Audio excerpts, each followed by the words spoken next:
Hey guys, welcome back. So earlier this week on Wednesday, we saw the Federal Reserve raise interest rates by 75 basis points. That's 0.75%. And so I want to talk about that today a little bit with you guys. And I want to talk about the implications for the stock market, because this was quite a big move by the Fed and not a lot of people saw it coming. A lot of people were saying 50 basis points was likely, but 75 basis points was kind of a big move by the Fed, and I think it's having some implications on the stock market. So let's talk about that today. First, let's get to the news. You can see here from Fox News, Powell says Fed could hike interest rates by another 75 basis points in July. So this is an article that came out after they had already raised interest rates by 75 basis points on Wednesday, and now Powell is saying that they could raise interest rates by 75 basis points again at the next meeting. This to me just signals that the Federal Reserve isn't playing around anymore. They're not, they're taking inflation very seriously. We talked about in the last video. Inflation was 3 months ago up around at 1%, and then it dropped to 0.3%. And then it went back up to 1%. And so the Fed, I think, is starting to get worried here, and they're starting to take inflation seriously. And that's why you're seeing these moves from Jerome Powell at the Fed, trying to raise interest rates more aggressively and trying to get ahead of inflation. Now, we also talked in that last video about how really the only way you can get down inflation, like if we look back to the 1970s, we looked at, and just go watch the last video I did, because we went into depth on what happened back in the 1970s, and really inflation didn't start coming down until the Fed got the Fed funds rate, what we're talking about here, with interest rates up above the rate of inflation. So year over year, the latest CPI report was, I think, 8.6%, which means that the Fed funds rate needs to be above 8.6% in order for inflation to come down. Now, inflation could come down on its own, but right now, hope is not a very good strategy here. We don't want to just hope that inflation comes down. And I think that's why you're seeing from the Fed a more aggressive stance, more aggressive rate hikes here moving forward, because they know that inflation could just run away if they don't do anything. So let's go ahead and read this article, and then we'll talk about the implications. The supersized 75 basis point interest rate hike approved by the Federal Reserve on Wednesday may not be the last of its kind. The Fed post-meeting press conference in Washington, Powell told reporters that policymakers will consider another 75 basis point increase in July as they intensify their fight to bring down the hottest inflation in 4 decades. Clearly, today's 75 basis point increase is an unusually large one, and I do not expect moves of this size to be common, Powell said. From the perspective of today, either a 50 basis point or a 75 basis point increase seems most likely at our next meeting. So still leaving 50 basis points on the table, which I think is smart. He wants to calm markets. He wants to reassure everyone that, hey, we're not just going to go jack up interest rates from where they are right now, which is about 1.5% to 9% overnight. He wants to reassure people, but at the end of the day, he's going to do what he needs to do to bring down inflation, which is what we're seeing. Until just a few days ago, economists widely expected the central bank to proceed with a 50 basis point rate hike, double the typical size, at its June meeting. Policymakers had approved a 50 basis point hike in May and laid out a roadmap for similarly sized increases at their upcoming meetings, assuming that data evolved as expected. But a dismal labor department report last week showed the consumer price index rose 8.6% in May from a year ago, the fastest pace of increase since December 1981. Dashing economists' hopes that the inflation spike was starting to fade.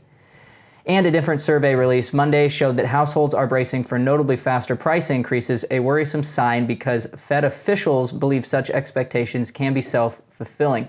So again, what we're seeing here from the Fed is they don't want inflation to get ingrained in people's heads. They don't want people to panic. They don't want people to go out and look for different jobs where they're going to try to make more money because they're accepting that inflation is here to stay. Because then you can get wage price spirals, I believe that's what it's called, basically where people go out and they try to make more money because they say, well, prices aren't coming down and I have to pay the bills and put food on the table and survive. So I just have to do what I have to do, and I have to go and make more money. But part of that is more and more people go and make more money and keep buying goods.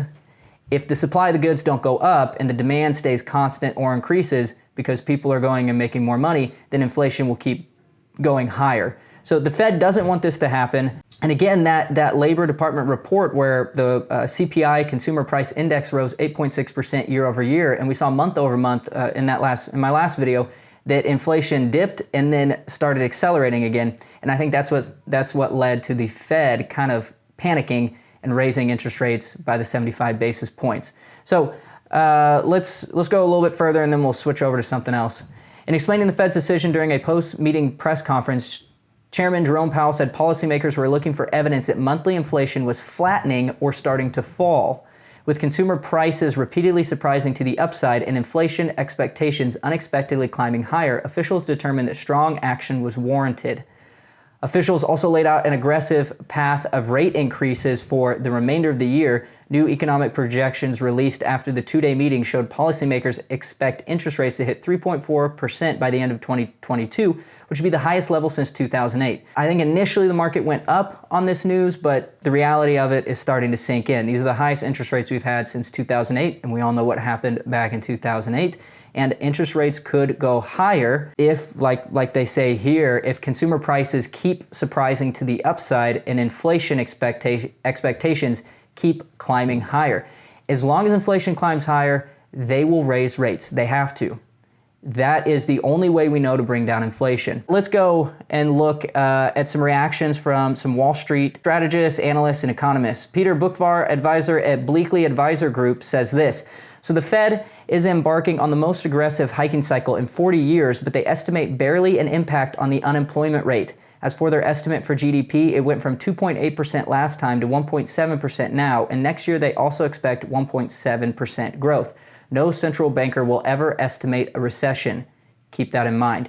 So I think this is a really good point. Jerome Powell isn't going to come out there and be doom and gloom and scare people. No one is going to say that there's a recession coming. No central banker is going to say that. They're not officially going to say that. The other thing is they're forecasting barely an impact on unemployment, but back in the 1970s when they raised rates to fight inflation, unemployment went up, and I think it went up from 6.3% to like 10.4% from 1980 to 1983, and it didn't come back down to that 6.3% until 1987, which is about 7 years. So if they keep hiking interest rates, unemployment will go up. We will fall into recession. It's inevitable. I don't really think there's a way you can avoid it. Let's move on here. Neil Dutta at Renaissance Macro. Slower growth and a more aggressive Fed is a recipe for a recession. I agree. Mike Loengard at Morgan Stanley. Even 2 weeks ago, we may have thought that a 0.75% increase was off the table, at least in the short term, but with inflation not letting up, it's become pretty clear that the Fed needs to take a more aggressive approach. And as we entered bear territory this week, that bear territory is when the market is down 20% or more, the market may have already priced in a higher than expected jump. That's not to say the larger hike may spook some investors. Keep in mind that as we go through a changing monetary policy landscape, we'll likely continue to see volatility as the market digests the new norm. Sticking to your investment strategy during waves of volatility is a solid course of action, aka don't panic. Yeah, if you haven't sold at this point, it's probably best that you don't sell. You just hang on for the ride and wait for markets to come back. But I like his point here. I don't know if the market has already priced in this bigger rate hike or if we have further downside to go based on this bigger rate hike than we were expecting. So we're going to have to keep a close eye on the market and see what happens. All right, Kathy Jones, Chief Fixed Income Officer at Schwab Center, says the expectations in the market is for another 75 basis points at the July meeting and perhaps slowing down a bit in September. But I think that while Powell may indicate that that's a plan, I think he'll also try to leave things somewhat open-ended. Yeah, I don't think he's going to tell us exactly what he's going to do. So enough of reading those. Let's shift over and let's look at the market. So SPY was up on Friday. We have a 3-day weekend, so we'll get back to it on Tuesday. Let's go look at the max for SPY. I think potentially what's happening here is since 2008 all the way up until today, we've had pretty easy monetary policy. Right here, if you see it, 2009 was a huge bull market run, 518%, and that was kind of unprecedented. I mean, if you go back here, we'll go 93 to 2000 was 244%, and then there was, about a 45% decline, and then 2002 to 2007 was 93% up, with again about a 40 to 52% decline. Let's go look at the 5-year. COVID, we had a 32% decline, as you can see here on the screen, and I think 2020 should have gone a lot lower than it did, because March 2020 is when this big bull market happened, and that coincided with when the Fed announced all of their monetary policy, quantitative easing, and also lowering interest rates. And so really, I think, guys, we got to follow the Fed. As long as they are raising interest rates, I don't see a meaningful upside to the market. I think that it will continue to trend lower. And I mean, keep in mind, we're only down right now 22%. And the average bear market is anywhere from 30 to 50%. The average might be 35%, but bear markets, I mean, we just saw, if you look, pre-2000 and pre-2008, I mean, they both dropped about 45%. So I think we have a lot more downside, and I think we probably, I mean, we could go probably 40 to 50% down like we have in the past, just because the Fed won't be able to come in and rescue the market like they have over the last 15 years, since 2008. They won't be able to do that because higher interest rates are needed to combat inflation.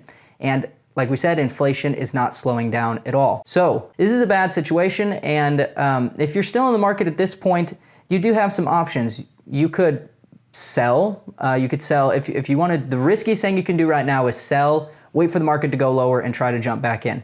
I don't know if I'd recommend that. That's very risky, but you can give it a try. The other thing you can do is you can sell, a portion of your portfolio. You might sell 25%, 50%, and then you wait for another 15 or 20% drop, and then, you try to jump back in. Probably the least riskiest thing you can do, especially if you're in a retirement account, is, again, just leave all your money in and wait for the market to come back. Anyways, guys, that's just a short market update. We're gonna see what happens when at the next policy meeting, which, really quick, let me look up when the next policy meeting is. Next one is July 26th through the 27th. So we got some time before that happens, and a lot can happen before then, but I do think overall the market will probably continue to sell off. So basically, watch the Fed and watch inflation. As long as inflation is staying high, the Fed will be forced to raise rates to combat it, and that's going to keep the stock market down. The stock market won't be able to rebound until the Fed reverses course. So we're in for a bumpy ride, but hold on, guys. I'm sure it will get better. And like I said, if you want to sell off a portion of your S&P 500 index, 10%,